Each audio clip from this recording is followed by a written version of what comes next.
राधे राधे दोस्तों, मेरे YouTube channel धार्मिक कथा में आपका हार्दिक स्वागत है। मैं आज आपको भाद्रपद की अष्टमी को पढ़ने वाली श्री महालक्ष्मी व्रत कथा सुना रही हूँ। बोलो लक्ष्मी माता की जय। एक समय महर्षि श्री वेद व्यास जी हस्तिनापुर पधारे। उनका आगमन सुन महाराज धृतराष्ट्र उनको आदर सहित राजमहल में ले गए। स्वर्ण सिंहासन पर विराजमान कर चरणोदक ले उनका पूजन किया। श्री व्यास जी से माता कुंती तथा गांधारी ने हाथ जोड़कर प्रश्न किया, हे महामुने, आप त्रिकालदर्शी हैं, अतः आपसे हमारी प्रार्थना है कि आप हमको कोई ऐसा सरल व्रत तथा पूजन बताएं जिससे हमारा राज्य, लक्ष्मी, सुख, संपत्ति, पुत्र पौत्र आदि व परिवार सुखी रहे। इतना सुन श्री वेद व्यास जी कहने लगे, हम एक ऐसे व्रत का पूजन व वर्णन कहते हैं जिससे सदा लक्ष्मी का निवास होकर सुख समृद्धि की वृद्धि होती है। यह श्री महालक्ष्मी का व्रत है जिसे प्रतिवर्ष अश्विन कृष्ण अष्टमी को विधिवत किया जाता है। हे महामुने, इस व्रत की विधि हमें विस्तार पूर्वक बताने की कृपा करें। तब व्यास जी बोले, हे देवी, यह व्रत भाद्रपद शुक्ल अष्टमी से प्रारंभ किया जाता है। इस दिन स्नान करके 16 सूत के धागों का डोरा बनवावे, उसमें 16 गांठ लगाए, हल्दी से पीला करे। प्रतिदिन 16 दूब व 16 गेहूं डोरे को चढ़ाए। अश्विन क्वार कृष्ण अष्टमी के दिन उपवास रखकर मिट्टी के हाथी पर श्री महालक्ष्मी की प्रतिमा स्थापित कर विधि पूर्वक पूजन करे। इस प्रकार श्रद्धा भक्ति सहित महालक्ष्मी का पूजन करने से आप लोगों की राज्य लक्ष्मी में सदा अवृद्धि होती रहेगी। इस प्रकार व्रत का विधान बताकर श्री वेद व्यास जी अपने आश्रम को प्रस्थान कर गए।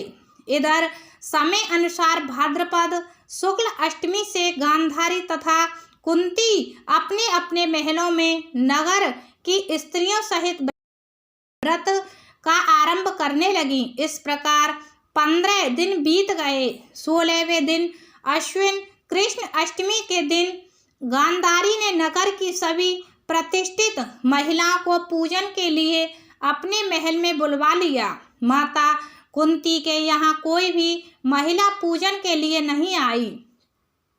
साथ ही माता कुंती को भी गांधारी ने नहीं बुलाया। ऐसा करने से माता कुंती ने अपना बड़ा अपमान समझा। उन्होंने पूजन की कोई तैयारी नहीं की एवं उदास होकर बैठ गईं।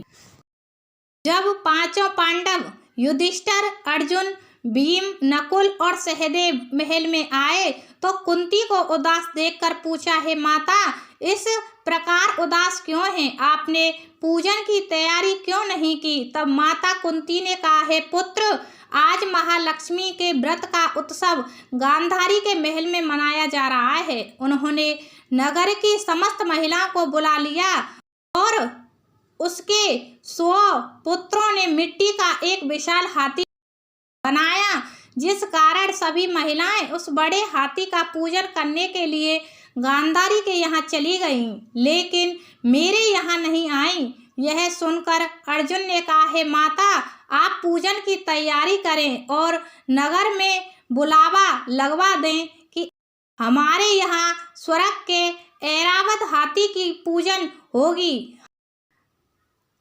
इधर माता कुंती ने नगर में ढिढोरा पिटवा दिया और पूजा की विशाल तैयारी होने लगी। उधर अर्जुन ने बाण के द्वारा स्वर्ग से ऐरावत हाथी को बुला लिया। इधर सारे नगर में शोर मच गया कि कुंती के महल में स्वर्ग से इंद्र का ऐरावत हाथी पृथ्वी पर उतार कर पूजा जाएगा। समाचार को सुनकर नगर के सभी नर नारी, बालक व वृद्धों की भीड़ एकत्र होने लगी। उधर गांधारी के महल में हलचल मच गई। वहां एकत्र हुई सभी महिलाएं अपनी अपनी थालियां लेकर कुंती के महल की ओर जाने लगीं। देखते ही देखते कुंती का सारा महल ठसाठस भर गया। माता कुंती ने ऐरावत को खड़ा करने हेतु अनेक रंगों के चौक पुरवाकर नवीन रेशमी वस्त्र बिछवा दिए। नगरवासी स्वागत की तैयारी में फूल माला, गुलाल, केसर हाथों के लिए पंक्तिबद्ध खड़े थे। जब स्वर्ग से ऐरावत हाथी पृथ्वी पर उतरने लगा तो उसके आभूषणों की ध्वनि गूंजने लगी। ऐरावत के दर्शन होते ही जय जयकार के नारे लगने लगे। सायंकाल के समय इंद्र का भेजा हुआ हाथी ऐरावत माता कुंती के भवन के चौक में उतर आया। तब सब नर नारियों ने पुष्पमाला, अबीर, गुलाल, केसर आदि सुगंधित पदार्थ चढ़ाकर उसका स्वागत किया। राज्य पुरोहित द्वारा ऐरावत पर महालक्ष्मी जी की मूर्ति स्थापित करके वेद मंत्र उच्चारण द्वारा पूजन किया गया। नगर निवासियों ने भी महालक्ष्मी पूजन किया। फिर अनेक प्रकार के पकवान लेकर ऐरावत को खिलाया और यमुना का जल उसे पिलाया गया। राज्य पुरोहित द्वारा स्वैच्छिक वाचन करके महिलाओं द्वारा महालक्ष्मी का पूजन कराया गया। 16 गांठों वाला डोरा लक्ष्मी जी को चढ़ाकर अपने अपने हाथों में बांध लिया। ब्राह्मणों को भोजन कराया गया।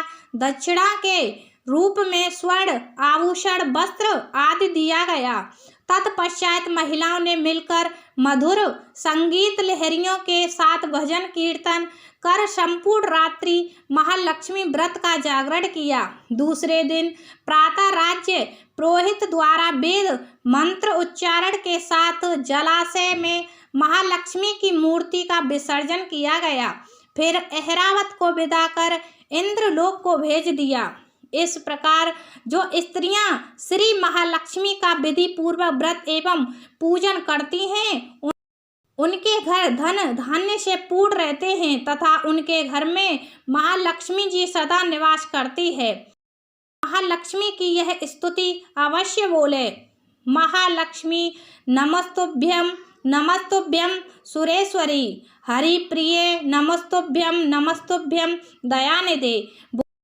तो ये कथा हुई समाप्त। बोलो बोलो महालक्ष्मी माता की जय।